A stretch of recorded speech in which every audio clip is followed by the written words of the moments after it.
Shot mother.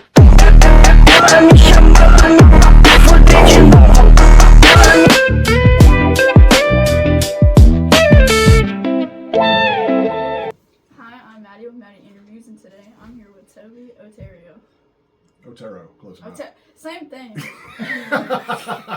Extra letter, but that's okay. That's fine. Okay. How you doing, Maddie? I'm good. How are you? Doing wonderful. You woke me up early for this, so. Hey, that's my dad. I mean, I didn't even know I was doing this interview. That's all right. That's all right. Okay, I do have some questions for you today. I am here to answer your questions. Okay, so I know you are a director, and you Yes. are a DJ, whatever Yeah. person. Yeah. So how did you start directing? How did I start directing? All right. I started actually acting. My wife drugged me to do some plays back in the day when we first met. And I kind of got doing those for a few years, and then we started doing dinner theater. And then I got tired of the crappy scripts that we were doing at the dinner theater, and I was like, I could write one better than this. So I started writing them, and then nobody wanted to direct them, so I was like, well, I'll direct them. So I kind of fell into stage directing that way. I had done some stuff in high school so far as video production stuff, so I had directed somewhat in the past. But then I started formally directing just out of college, starting with stage stuff, really. So that's how I got started with it. Okay, so what all have you directed? I've directed a slew of plays. That's what I focused on mostly. When I was in school, when I was in high school and college, I actually wanted to go into film and be a film director and a film screenwriter. That's what I went to school for.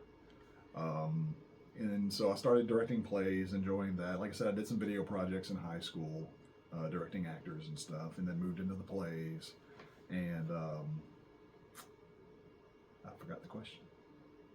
You did too. That's okay. But I started, that's how I started. That's how I got into it. Yeah. And I kind of fell into it by happenstance and kind of fell in love with it through the process of writing and directing together. That's kind of what I love to do. But I've directed tons of dinner theaters, a number of big stage formal plays and stuff like that. And I've done a ton of them. So how did you start DJing? DJing, that's an accident actually. I started DJing by accident. Like I said, back in high school and college, I was doing video production. Yeah. And then moved to this area, Northeast Louisiana, and went to actually apply for a videographer job at a TV station in town.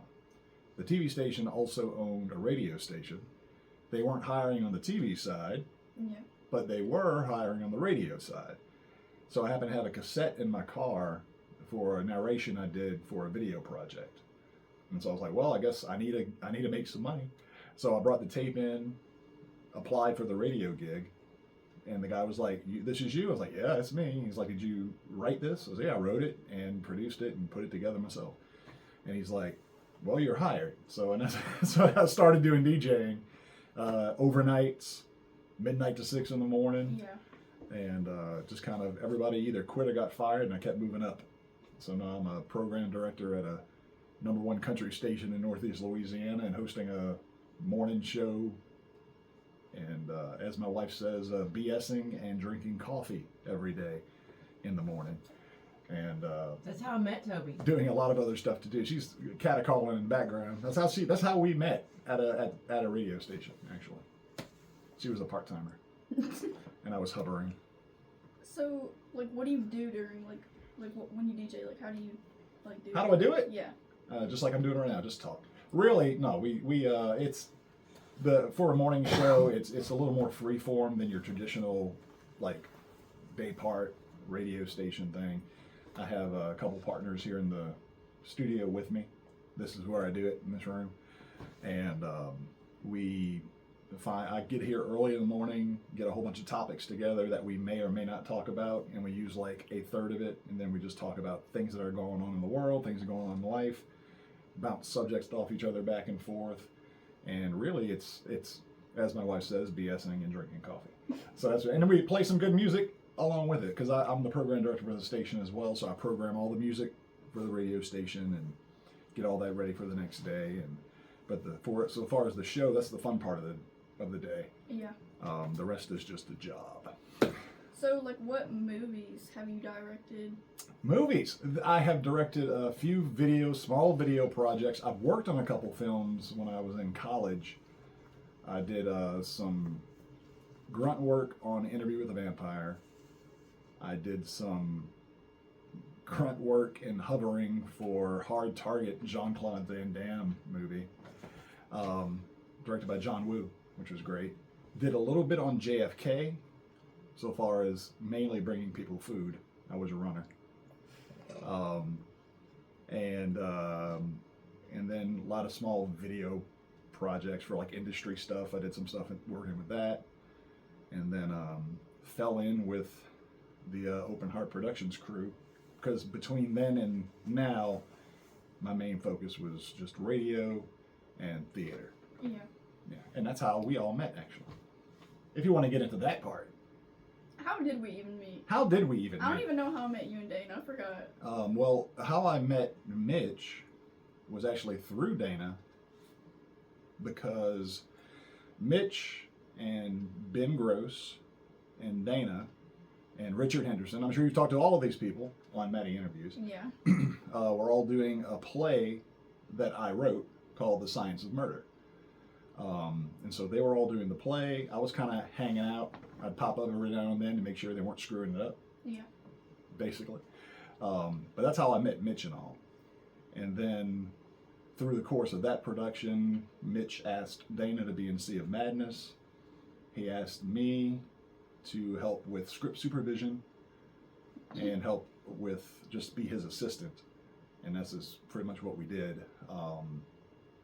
And I was on set for Sea of Madness on that hell week of craziness, which was a lot of fun. And I helped him. I was basically his assistant for the most part. We would bat ideas off each other back and forth every morning, run through the day. When he had something to do, I'd take over and direct a couple sequences. When he had something else to take care of, and so that's how we got our so far as our perspective on filmmaking kind of linked up. Yeah. And so we got along in that way. So far as he knew he could trust me to do what he wanted, and I knew what he wanted to do, so I kind of took care of it. And that's how we kind of got together. There's a Easter egg in Sea of Madness, if you want to look, about how we first met. Because if you look, there's one scene where they're finding blood all over the place and stuff like that, and some papers fall to the floor, and they cut to the papers, and that is actually the program for the Sea of Madness play that Mitch and Ben and Dana were all in, is on the floor of the ship that they pick up. So if you want to look for that, that's a little inside baseball for you. So, like, I remember whenever I first, like, heard about Sea of Madness, me and my dad were living in Florida, and I thought it was really cool that my dad had a friend that, like, directs movies and stuff, because I've begged Dad to either let me be a model or an actor. He's like, no, it costs money. And I was like, Dad, just text, like, your friend or whoever, because I've never met Mitch at the time. Yeah. Even though, like, my dad and him has been friends way before I was even thought of. But I was in the band days. Yes. As heard on the Open Heart podcast. I feel like everybody in Open Heart does music or has done music. Yeah. But I was like, wait. I'm music adjacent. We were driving on the beach, and Dad was like, so, like, I have a friend that, like, does movies. He's going to send us, like, a copy of The Bogman. I'm like, oh my God, like, really? Well, I was like 12.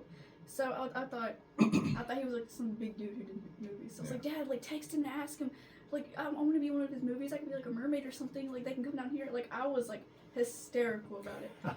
And Dad was like so annoyed about it. But that's the first time I ever heard about like Sea of Madness. And then I actually watched The Bogman. I really liked it. Me and my dad watched it in our living room. Yeah, so they did Bogman, and they moved on and did a couple other projects, but they did Sea of Madness. Yeah. And then their next project that they were going to work on, that y'all were going to work on, was the Bog Anthology. And that is how I accidentally directed a feature film. Would you like to hear that? Yes. All right. Because Rake Investigation, which is the one I directed for Open Heart, started off as the final sequence in the Bog anthology film. So Open Heart accidentally made an extra movie. That's what we always say. Because when we shot it, we got to the editing process and it was too long for what we needed. And the stuff we recorded, we couldn't really cut anything out to make it make any sense at all to fit into the time we needed to fit into the Bog Anthology project. So we went to the drawing board, split the film up, wrote some additional sequences, and planned some other things out to make it its own project. So we went do some more shooting, filled in the holes, connected all the pieces, and put that together as its own project. So theoretically, it was supposed to be Sea of Madness and then Bog Anthology, but now we have an extra film, the Rake Investigation, which is now stuck in between those two. So that's is cool. it technically still 10 movies, or is it like 11 now? I think it would have to be 11 now. I haven't sat down with the paper, because trust me, we have timelines and it looks like a weird tree with branches all over the place with all kind of projects and stuff. But with Bog Anthology, it was supposed to be 10, and then we had to add Rake Investigation into that. So I'm assuming it's moved to 11. Dana was in the Rake Investigation. Dana, it was in the my wife Dana was in the Rake Investigation. She was the Rake in certain sequences. I was like really scared to talk to her. I don't know why. I'm scared to talk to her intimidating every day, Rake. actually. But no, Dana's great. But yeah, she was in the Rake Investigation. She was our second Rake, which isn't a second Rake, but she was the Rake in a couple of key sequences in the movie. What even is the Rake? Like it looks like Slender Man. It's from the Slender Man world. Oh, so it's that whole creepypasta. Yeah.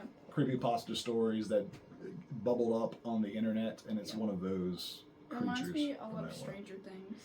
It does. I just finished the final and I cried like 3 times. You cried? I was so mad. Good. The ending is the ending is not bad. I'm not gonna hate on Stranger Things because it's one of my favorite shows, but I was so mad because of how it ended. It made no sense. You know they're going to the Avengers? Who knows? Like I think that's internet rumor. I don't see how it would collide with the Avengers anyways. It wouldn't. It wouldn't. But I don't think so. Yeah, I don't. But yeah, so that's how we did the Rake. The Rake was a surprise movie that was supposed to be a short. Yeah. And like I said, we just went back in and rewrote some stuff and wrote some extra scenes and fleshed it out a little bit more and made it its own adventure, which is it's a fun adventure. Honestly, I think it's probably the funniest one we've done so far because me and Mitch are big horror comedy fans. Yeah. And this one is, I like to call it a gore fest mixed with The Office. And that's really what it is when you think about it. And it's a lot of fun. We've had a good time making it. And hopefully it'll be hitting streaming soon because we finally got all the copyright stuff done. I thought it was already out. No. We did that like a year ago. Well, I know that's how movies work. We had to get the copyright office to get off their butts and give us some numbers, which I just finally got off my butt and did. And and that's finally done. So should be any day now. We'll have the Rake Investigation for your viewing pleasure. Yeah.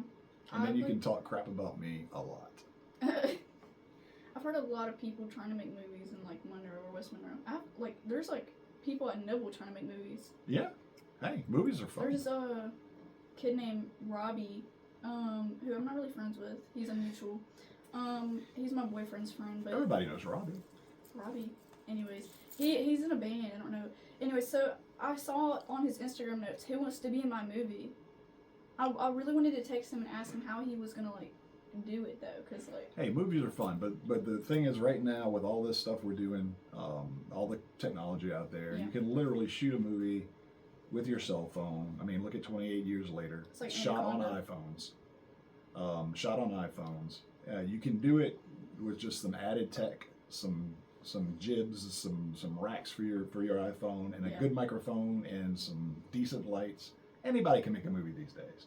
Yeah. But it takes a great crew to come together and do it right and follow through with it. And I think Open Art has a fantastic crew of people doing some great work. And hats off to them, because I could not do it myself, and they are working their butts off and getting these things put out. I have no idea how it comes together. Even when you're on the set, you have no idea if it's going to happen. And it's like, and it does come together. And it's all dedication, and it's the hard work of Mitch and the crew, and Daniel, and everybody just coming together and just making it happen. So. Yeah, I remember, like, well, every time I try to remember it, like, all the stuff we did on set, I always end up in the car asleep. It is a lot of long hours, because unfortunately horror movies, for some reason, we feel like they all need to be shot in the middle of the dang night. Yeah, like at like 1 a.m. They don't end until like 4 a.m. We'll start filming at like 11 in the morning. No. Like, that's why I was trying to convince Mitch. I was like, Mitch, I'm going to write a short for the next Bog anthology that's going to be shot in the daytime, so we can go eat lunch. We're adding another thing to Bog anthology? Maybe. No, there's a second Bog anthology movie that's going to happen towards the end. Spoiler alert, kids. There is going to be another one. And one of those may have a daytime shoot. If we need one. We do too many nights. And it always ends with me either going to the car and just falling asleep. Yeah.